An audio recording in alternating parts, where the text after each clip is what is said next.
Calheta, é para lá que vamos agora, para a Calheta. Concelho extenso que combina praias artificiais de areia dourada com uma marina moderna e uma forte tradição histórica ligada ao cultivo da cana-de-açúcar.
Então o que é que estás a achar da Calheta?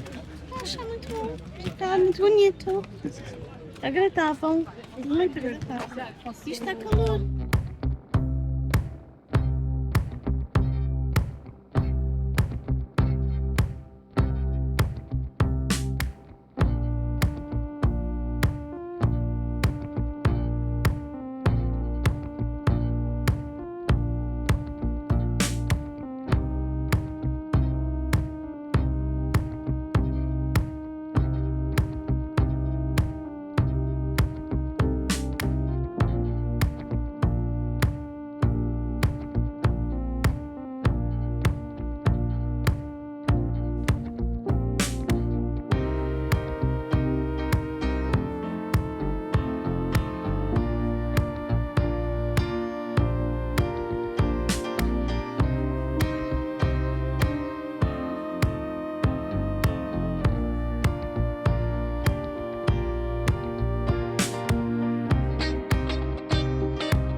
se não queres perder o terceiro dia desta viagem incrível pela Madeira, já sabes, subscreve o canal e ativa o sininho.